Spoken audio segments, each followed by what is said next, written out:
കൊണ്ടുവന്ന അരപ്പ് നമ്മുടെ ബീഫിലേക്ക് ഒന്ന് പുരട്ടി കൊടുക്കാം. നമ്മുടെ ബീഫൊക്കെ അതേ നന്നായിട്ട് വെന്തിട്ടുണ്ട്. അപ്പം നമ്മൾ ബീഫ് ചേർത്തിട്ടൊന്ന് ഇളക്കിയിട്ടുണ്ട്. അപ്പോൾ ഈ രീതിയിൽ എല്ലാവരും ഒന്ന് ചെയ്ത് നോക്കാം, നിങ്ങൾക്ക് തീർച്ചയായിട്ടും ഇഷ്ടപ്പെടും. ഹായ് ഫ്രണ്ട്സ്, എല്ലാവർക്കും എൻജോയ് ലൈഫ് മീഡിയയുടെ പുതിയൊരു വീഡിയോയിലേക്ക് സ്വാഗതം. നമ്മളിപ്പോൾ നേരിട്ടൊക്കെ കണ്ടിട്ട് കുറച്ച് ദിവസം ആയില്ലേ, എപ്പോഴും ഈ ഒരുങ്ങി റെഡി ആയിട്ടൊക്കെ വന്നെടുക്കാനുള്ള ബുദ്ധിമുട്ട് കൊണ്ടാണ് നേരെ നമ്മൾ കുക്കിംഗ് വീഡിയോയിലോട്ടൊക്കെ പോകുന്നത്. അപ്പോൾ ഇന്ന് ഞാൻ ചെയ്യാൻ പോകുന്നത് വളരെ സിമ്പിളായിട്ട് പെട്ടെന്ന് ഉണ്ടാക്കിയെടുക്കാൻ പറ്റിയ ഒരു ബീഫ് ഉലർത്താണ് ചെയ്യുന്നത്. ഒരു കിടിലൻ ടേസ്റ്റിൽ സിമ്പിളായിട്ടൊരു ബീഫ് ഉലർത്തിയത്. അപ്പോൾ നമുക്ക് വീഡിയോ കാണാം.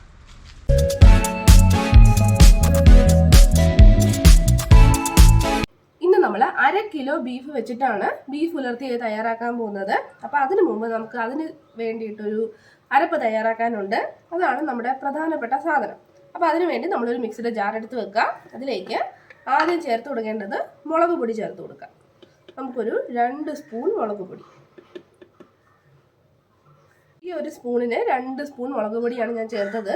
പിന്നെ നമുക്ക് അതിലേക്ക് വേണ്ടത് ഒരു 3 ഏലക്ക, 2 ചെറിയ കഷ്ണം പട്ട, പിന്നെ 2 തക്കോലം, കുറച്ച് കുരുമുളക്, ഒരു 3 ഗ്രാമ്പു. ഇത്രയും സാധനങ്ങൾ ഞാൻ ഇതിലേക്ക് ചേർക്കുന്നുണ്ട്.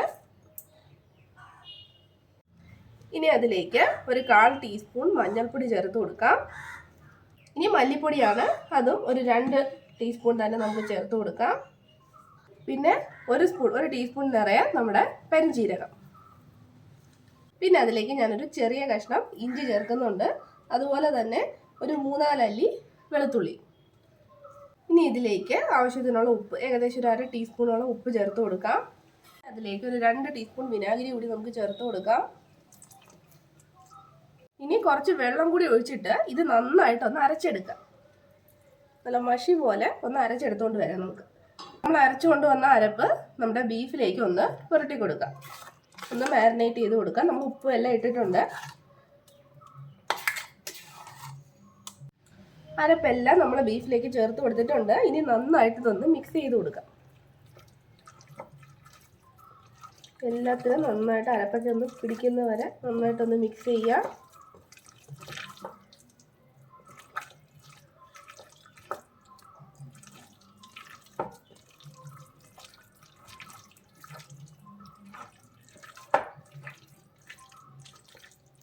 അരപ്പ് പുരട്ടി കഴിഞ്ഞാൽ ഉടനെ നമ്മൾ കറി തയ്യാറാക്കാൻ പാടില്ല, നമ്മുടെ ഉലർത്ത് തയ്യാറാക്കാൻ പാടില്ല. ഒരു 15 മിനിറ്റ്, മിനിമം ഒരു 15 മിനിറ്റ് എങ്കിലും ഇതൊന്ന് അടച്ചു വെച്ച് റെസ്റ്റ് ചെയ്യാൻ വേണ്ടി വെച്ചേക്കാം. കാരണം മസാലയൊക്കെ ബീഫിൽ നന്നായിട്ടൊന്ന് പിടിക്കണം. മിനിമം 15, ഒരു അരമണിക്കൂർ വരെയൊക്കെ മാക്സിമം ഇരിക്കാം. ഒരു 15 മിനിറ്റ് നമുക്കിതൊന്ന് മൂടി വെച്ചിട്ട് മാറ്റി വെച്ചേക്കാം. അപ്പം നമ്മൾ മാരിനേറ്റ് ചെയ്ത് വെച്ചിട്ട് ഒരു 15 മിനിറ്റ് കഴിഞ്ഞിട്ടുണ്ട്. നമുക്കിനി ഇതൊന്ന് വേവിച്ചെടുക്കാം. അപ്പോൾ ഒരു കുക്കർ എടുത്തിട്ട് നമ്മൾ ഈ പുരട്ടി വെച്ചിരിക്കുന്ന ബീഫ് അതിലേക്ക് ഇട്ട് കൊടുക്കുക.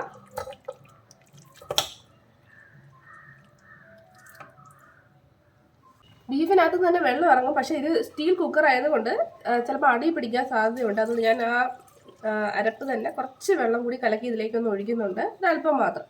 ഇനി ഇത് നന്നായിട്ടൊന്ന് വേവിച്ചെടുക്കാം. നമ്മൾ കുക്കറിലാക്കി വെച്ചിട്ടുണ്ട്. ഞാൻ അടുപ്പ് ഓൺ ചെയ്തിട്ടുണ്ട്. അപ്പോൾ ഈ ഒരു കുക്കറിലാണെങ്കിൽ ഞാനൊരു 10 വിസിൽ വരെയാണ് ബീഫ് വേവിക്കുന്നത്. ചില കുക്കറിലൊക്കെ വ്യത്യാസം ഉണ്ടാവും, എന്നാലും നമുക്കിത് എന്തായാലും നന്നായിട്ട് വെന്ത് കിട്ടണം. അപ്പം ഞാനിതിനകത്ത് ഒരു 10 വിസിൽ വരെയാണ് നന്നായിട്ട് വേവിക്കുന്നത്. അപ്പം നമുക്ക് കുക്കർ ഒന്ന് തുറന്ന് നോക്കാം. നമ്മുടെ ബീഫൊക്കെ അതേ നന്നായിട്ട് വെന്തിട്ടുണ്ട്. വിസിലൊക്കെ പോയിട്ട് തണുത്തിട്ടാണ് കേട്ടോ ഞാൻ തുറന്നിട്ടുള്ളത്. നന്നായിട്ട് ബീഫൊക്കെ വെന്തിട്ടുണ്ട്. ഇനി നമുക്കിതൊന്ന് ഉലർത്തിയെടുക്കാം. ഉലർത്തിയെടുക്കാനായിട്ട് ഞാനൊരു പാൻ അടുപ്പത്ത് വെച്ചിട്ടുണ്ട്. നമുക്ക് അതിലേക്ക് കുറച്ച് എണ്ണ ഒഴിച്ചു കൊടുക്കാം. കുറച്ച് എണ്ണ മതി, ഒരുപാട് വേണ്ട, കുറച്ച് എണ്ണ മതി. അപ്പം നമ്മളൊരു 3 സ്പൂൺ എണ്ണ ഇതിലേക്ക് ഒഴിച്ചിട്ടുണ്ട്. ഇനി അതിലേക്ക് കുറച്ച് കടുക് ഇട്ട് കൊടുക്കാം. കടുക് നന്നായിട്ട് പൊട്ടിക്കഴിഞ്ഞാൽ ഒരു 2 തണ്ട് കറിവേപ്പില.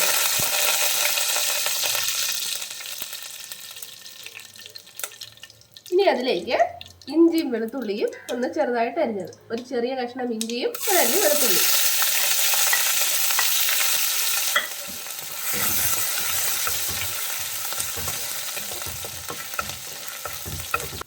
ഞാൻ അതിൻ്റെ കൂടെ ഒരു 3 പച്ചമുളക് നെടുകെ ഒന്ന് കീറിയിട്ടുണ്ട്, അതും കൂടി ഇട്ട് കൊടുക്കാം നമുക്ക്.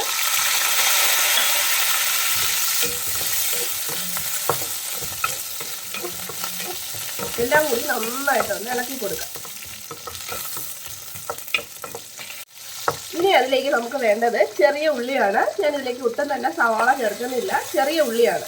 ഇതൊരു 10 ചെറിയ ഉള്ളി ഉണ്ട്. അതായത് വെറും ചെറുതല്ല, കുറച്ച് വലിയ ചെറിയ ഉള്ളി ഇല്ലേ, അതൊരു 10 എണ്ണമാണ് ഞാൻ ഇതുപോലെ ചെറുതാക്കി അരിഞ്ഞ് എടുത്തിട്ടുള്ളത്. നമുക്കത് ഇട്ട് കൊടുക്കാം.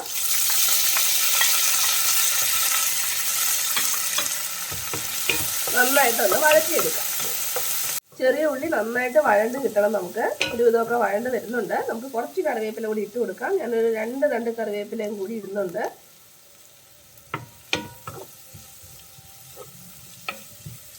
അപ്പോൾ ഉള്ളിയൊക്കെ ഒരുവിധം വഴണ്ട് വന്നു കഴിഞ്ഞാൽ പിന്നെ നമുക്ക് വേണ്ടത് തേങ്ങാക്കൊത്താണ്.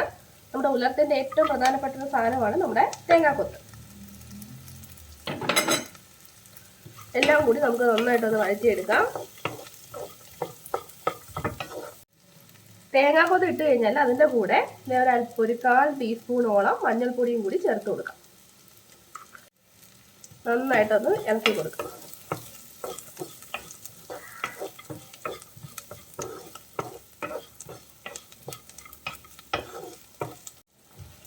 എണ്ണ കുറവാണെന്ന് തോന്നിയാൽ കുറച്ച് അല്പം കൂടി വേണമെങ്കിൽ നമുക്ക് അല്പമായിട്ട് ഒഴിച്ചു കൊടുക്കാം.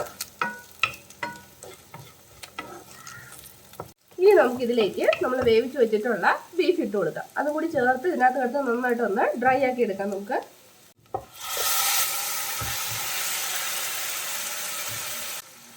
നമ്മൾ ബീഫ് ചേർത്തിട്ടുണ്ട്. ഇനി നന്നായിട്ടൊന്ന് മിക്സ് ചെയ്തെടുക്കാം. ബീഫ് ചേർത്ത് മിക്സ് ചെയ്ത് കഴിഞ്ഞാൽ ഒരു മീഡിയം ഫ്ലെയിമിൽ ഇട്ടിട്ട് നന്നായിട്ട് ഇളക്കി ഇതൊന്ന് ഡ്രൈ ആക്കി എടുക്കണം. പിന്നെ നമ്മൾ ഹൈ ഫ്ലെയിമൊന്നും ഉപയോഗിക്കാൻ പാടില്ല. ഇതൊന്ന് ഡ്രൈ ആക്കി എടുത്താൽ മതി. നമ്മൾ ഉലർത്തി എടുക്കുവാണ്. നമ്മുടെ ബീഫ് ഉലർത്തൊക്കെ ഏകദേശം തയ്യാറായിട്ടുണ്ട്. ബീഫ് നന്നായിട്ട് ഡ്രൈ ആയിട്ട് വന്നിട്ടുണ്ട്. അപ്പോൾ നമുക്ക് അവസാനമായിട്ട് ഒരു മേമ്പൊടിക്ക് വേണ്ടിയിട്ട് ഒരല്പം ഒരു 1/4 ടീസ്പൂണോളം ഇത് പെരിഞ്ജീരകം പൊടിച്ചതാണ് കേട്ടോ. പെരിഞ്ജീരകത്തിൻ്റെ പൊടിയാണ്. അതിൻ്റെ ഒരു ഫ്ലേവർ നമുക്ക് മുന്നിൽ നിൽക്കാൻ വേണ്ടിയിട്ട് അതിൻ്റെ കൂടെ തന്നെ കുറച്ച് കുരുമുളക് പൊടിയും കൂടി ചേർത്ത് കൊടുക്കാം. അത് ഒരു 1/4 ടീസ്പൂൺ. ഇത് ഓപ്ഷണലാണ് കേട്ടോ. വേണമെങ്കിൽ നിങ്ങൾ ചേർത്ത് കൊടുത്താൽ മതി. ഒരുപാട് എരിവൊക്കെ ഉണ്ടെങ്കിൽ കുട്ടികളൊന്നും കഴിക്കില്ലല്ലോ. അപ്പോൾ അത് നമുക്ക് വേണമെങ്കിൽ സ്കിപ്പ് ചെയ്യാം. ഇനി എല്ലാം കൂടി നന്നായിട്ടൊന്ന് മിക്സ് ചെയ്ത് കൊടുക്കാം.